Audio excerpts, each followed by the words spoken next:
Episode 161, and welcome on this Super Bowl Sunday.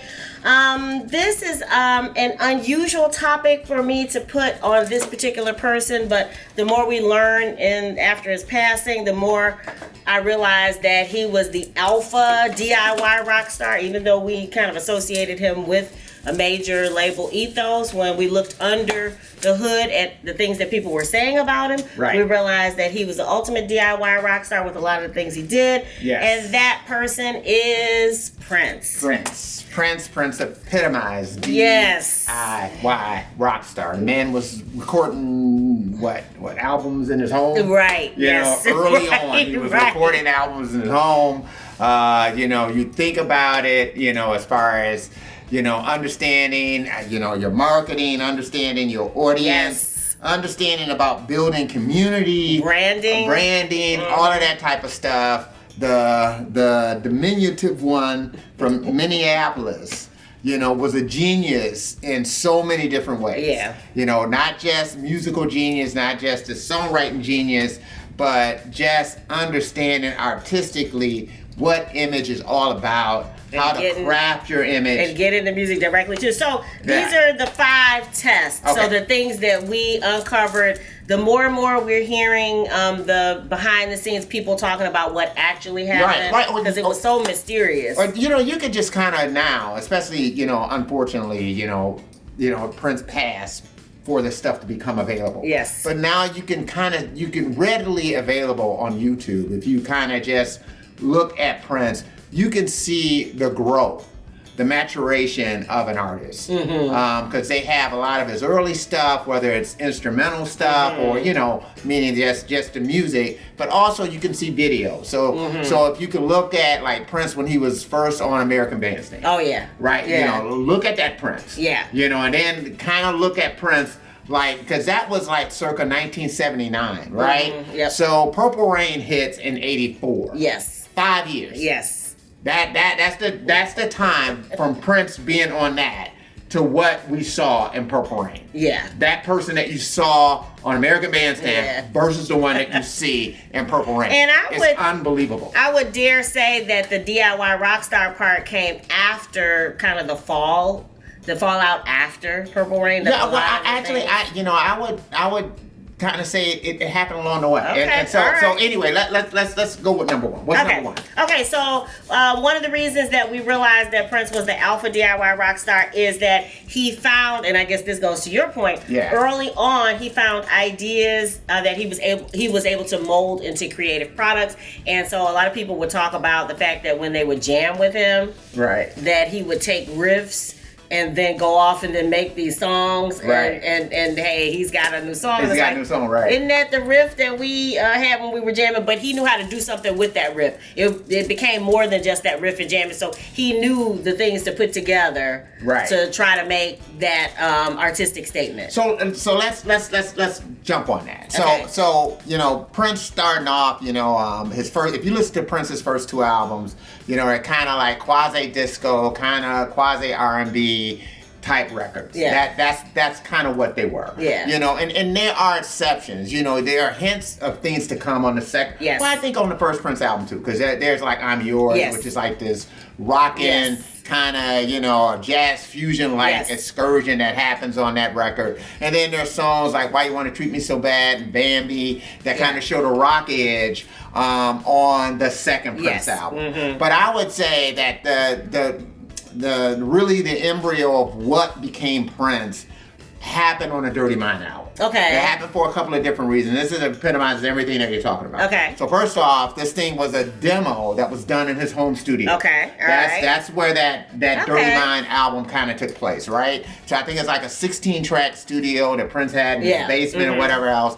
This is what he did. So he had these tapes that he presented to his new management at this time. So Prince started to see that. Hey, I need to move away from where I am with this particular manager because I need somebody that can see me as more than just this black artist. Yes. So this is when he gets with the three wise men, Cavallo, Ruffalo, and Fagnoli, right? Yeah. So when he gets with these guys, right? And so they see the vision of, hey, let's take these demos and release this as Dirty Mind. Yes. And then also piggybacking on what you said, as far as taking other people's ideas. So that's the one thing, he had a collaborator on Dirty Mind itself. This is a riff that came from the keyboardist in his band, Dr. Fink. Right. Okay. Right? So that's one aspect of it. All right. Then there's number two, which is Party Up. Right. Party Up came from an embryo that he had allowed Morris Day to use the studio. Yes. Morris Day came up with this groove. Right. And Prince took that groove, and that groove became what we know as Party Up, right? Which became the song that they did when they were on SNL, right? And Party Up, when they did that song. But that Dirty Mind album started to solidify Prince as your royal badness. Yeah, that's true. This is where that's he started, true. He had songs like Head, Sister, just stuff that was it was over the top. Yeah. And he was doing like a funk type thing that was going on, punk new wave type kind of thing that Prince had going. And the whole image, everything changed with that record. It became starker. It became a lot darker. He really started to play more with his sexuality. He started to play more with a bunch of things being blatant and explicit in the sexual innuendo. Yeah. So yes, I think that record epitomized to me what DIY Rockstar is all about. Yeah. Because that record was sort of like, I'm not going to sound like anything that's on the radio. Right. And I'm definitely going to depart from where I was for some sure. Yeah, I'm completely doing a 180 with respect to what I was doing before. And this thing is in your face, it's raw. It brought that punk rock ethos, I dare to say, to an R&B audience. Yeah. And I think it kind of solidified that even before hip-hop kind of really took a hold. You know what I mean? Yeah. So it was like a forerunner in that. So anyway. Okay, cool. So let's move on to number 2. That the thing, and I was saying, I know for sure that once things started falling apart after the Purple Rain fallout and the Around the World in a Day and things weren't selling and all this other kind of turmoil. But number 2, his thing is that he was always thinking of ways to get his message directly to his fans. Yeah. So I know he started with the 1-800 right, that you call directly in. Yeah. He had it was kind of like a fan club, but you could order music through the mail because that was pre-internet. Yeah. So I'm saying that was something that, and I didn't even think about it then because that wasn't the way I knew him. I was always there when things were released or being played, so I never worried about ordering directly from, but I'm saying the fact that he did that, that he was more of a businessman, I would say he's more the Godfather than the Prince, right? Yeah. That he was doing that at that time. And that's a good point because Prince always had this thing. He felt like, he had a lot more to release than what Warner Brothers wanted to put out. So, and we were just talking about this earlier. Yeah. Just to kind of get an idea as far as Prince and the amount of material he puts out. Mm-hmm. So, Michael Jackson puts out Thriller in 1982, right? Mm-hmm. And I think it might have been like almost 6 years later that he does Bad. 6 or 7 years later that he does Bad, right? Mm-hmm. So, in between this time, Prince comes out with 1999, double album. Right? Then he comes out with Purple Rain, right? Which people feel like is like his masterpiece, right? Then, he didn't even let Purple Rain kind of ride. Because before that could even go as far as it could have went, he releases Around the World in a Day. Yeah. Right? Mm-hmm. So then, Prince, after that, he puts out what? He puts out Parade, right? Not only does he put out Parade, but he puts out Under the Cherry Moon. Right. It's a god-awful movie, but he did all this stuff at the same time, right? Yeah. And then after that, after Parade comes out, Prince also puts out He also puts out Sign of the Times. Now, along the way, with all this stuff going out, the Time had an album coming out. Apollonia 6 had a record come out. Yeah. Sheila E had a record come out. And The Family had a record come out. That's right. So I'm saying that these are just all the different projects that came out during this period of time. And then Michael Jackson drops Bad. Right. Yeah. So just to give you an idea of the girth of material that Prince has always had. Right. So it was very frustrating for him, you know, because usually by the time a record came out for him, it was like 2 or 3 albums old. Right. So he wanted a way to get more records out, more material out to his fans. Directly, right. And so the internet, he became like an early forerunner in using the internet as a way of getting to his fans. When nobody else was doing it, Prince was doing it. And matter of fact, it's like the most beautiful girl in the world. Prince put that out with, he did a distribution deal with this distribution company about Belmar. Oh. And that's the way he had put that record out. Okay. You know, so again, and this is why he had a major label deal. Right. Prince is doing this DIY type of You're stuff. right. You know, so he was definitely a forerunner in doing that. And he was always kind of guided by his art, which may have been detrimental to his bottom line. You know? So. Right, which was what Warner Brothers was complaining about, which is the reason why they end up splitting hairs. All right, so the third way that he proved that he was DIY rockstar alpha is that he was always pushing, like you mentioned a minute ago, pushing to do ambitious, beyond the pale projects. Yes. Even when his management was not on board with it. So he did the movie, you know, Purple Rain. He did the direct distribution we talked about. Right. He did the change in branding. And then all ahead of the technology. So he was using technology. He was, you know, using the internet early on, even if later on, you know, him and the internet end up butting heads, but he was still one of the first people to sell his music, to jump on that. So that's what people don't quite understand, and you know, especially a person who was younger, you know, when Purple Rain came out. So if we compare and contrast Prince with the Beatles, right? So when the Beatles does like A Hard Day's Night, you know, this is after they had landed in America, and you saw the frenzy of what was Beatlemania for the Beatles. And so definitely they did like A Hard Day's Night as a way to capitalize on this frenzy that was out there already, right? When Prince did Purple Rain, the biggest thing that he had at that time was 1999. Right. So it was 1999 Little Red Corvette. And that was in the shadow of Michael Jackson's Thriller. Right. So he still wasn't like this huge star. Right. And that's the thing that you have to realize. So even people around him, when he was talking about doing the movie, like, that when we look at the thing, and they're like, right. Right, you know, you're going to do a movie, you know. Like, who are you? When I heard about it, you know, and I was a Prince fan, I'm like, you want to do a movie? I mean, it's like, I didn't see Prince as that type of artist that was going to do a movie. I felt like that was something that was, you know, that was saved for somebody like a Michael Jackson. Yeah. You know what I mean? Especially because Prince didn't talk. Right. He wouldn't give interviews. He was always in the shadows. So he didn't even know what his voice sounded. His talking voice sounded like. When the Bee Gees and Peter Frampton did that god-awful Sgt. Pepper movie, right? I mean, at the time, you could see it because the Bee Gees were the biggest thing around. You know, this was after the Saturday Night Fever soundtrack. And Peter Frampton, this was after Frampton Comes Alive. So you could see that they were like this big, huge that thing. People would want to capitalize on. But it wasn't just them. So you just had those two who were like the biggest artists happening. Then you had like Earth, Wind & Fire. You just had some of everybody who was thrown into this horrible movie. So, you know, when you start thinking about Prince doing Purple Rain, you know, it wasn't that type of buzz around him. Right. But he believed in it. Right. And, you know, and so they ended up getting, you know, this guy, and the only thing he had done was like one film, and it was like a short film, part of his you know, kind of, I think it's like his film class or something like that. That was Albert Magnoli.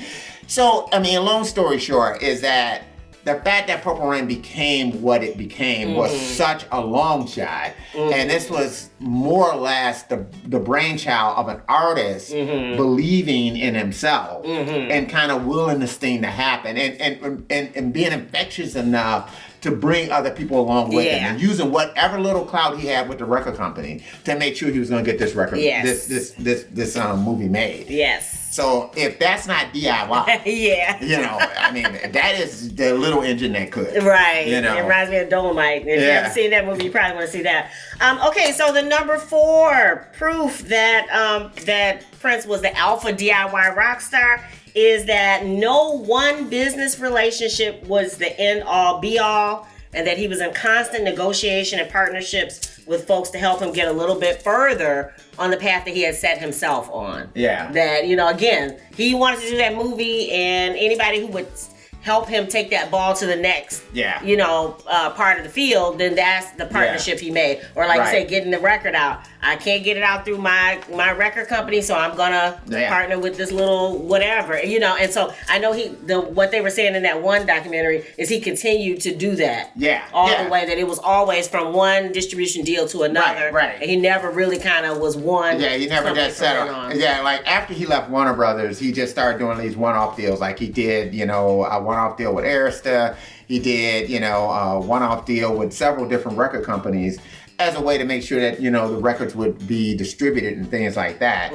So, but he really started to epitomize, you know, about being independent. Yes. You know, and walking that road of independence. And if you listen to Prince's stuff after that, you know, if you don't feel like it's guided by the art, I mean, you know, I mean, those records are kind of all over the place. Yeah. As far as the different things that he's doing, you know, I mean, I would say with varying degrees as far as, you know, being good or not, but you always have to admire the fact that Prince is doing this. You know, he had a couple of things where he released, I think it was that 2010 album that was released like in the Mirror or something like that. And I think he did the same thing with through a newspaper in the UK. Ah, that's right. And I think he did the same thing with Planet Earth, one of those other records that he kind of released it that way. So he was just doing all these very creative ways of getting stuff out to people, you know. But I think the other thing that you can really derive from Prince, you know, especially if you're someone who is producing art,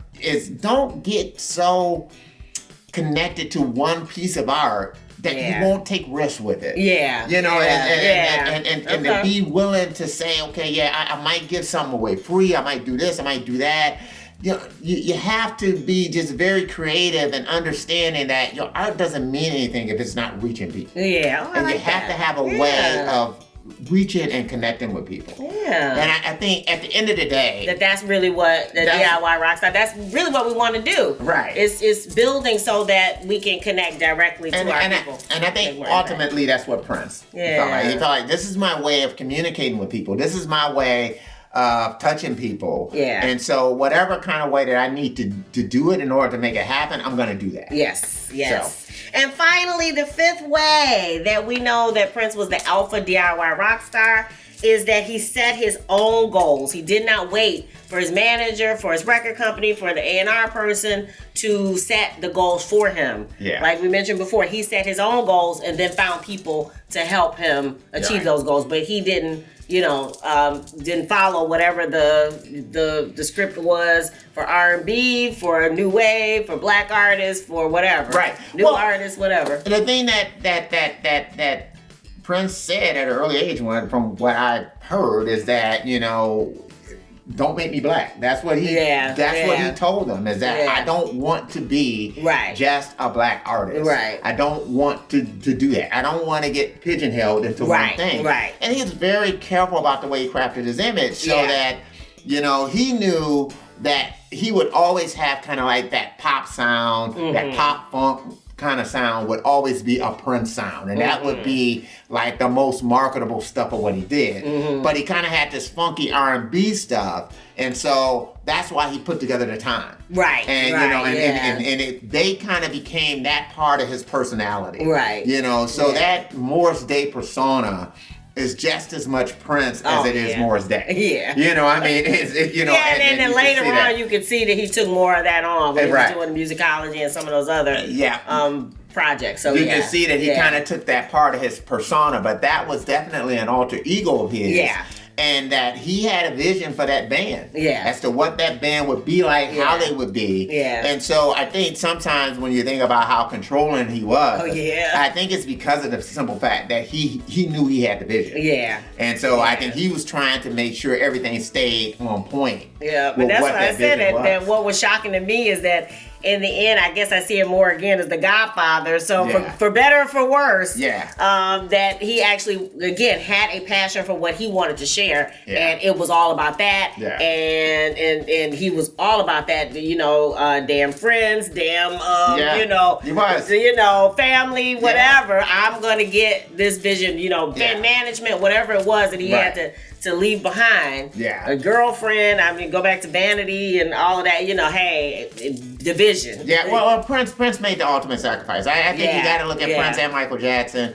And I think, by the time these guys died, we all feel like it was way too soon. But I think that one thing we all can agree on is that they gave everything. They did. They sacrificed everything for their art. Every single stitch. Went into that, and and you'll see it. I mean, as stuff is leaking from the vault and all the rest of this kind of stuff, you see this man was recording every day, right? 24 hours a day sometimes. Right, that's just what he did. He just epitomized music. So wow. Woo. All right. What do you think? Did you know any of that stuff about Prince? It was a shock to us, and again, but it was a bittersweet, pleasant to find out that. In some ways we have been following the career of a DIY rock star. We just didn't realize how much DIY he was. Yeah, definitely. So that was good for us. What's next? Yep. So as usual, we are always gonna be pushing Sugarfit. So Sugarfit is still going. So it's available on Bandcamp. You can get it from Spotify. Or you can stream it on Spotify. Deezer. You can get it at Apple Music. You can get it at Amazon. Tidal. So wherever. Yes. You can stream it. Do whatever you need to do with it. Make sure you check it out. New videos coming up. Faith in Me is one of the singles, so that's gonna be coming up really soon. All right. If you dig the vibe and you want to be part of the tribe, be sure to subscribe. We're wishing you love, peace, and chicken grease.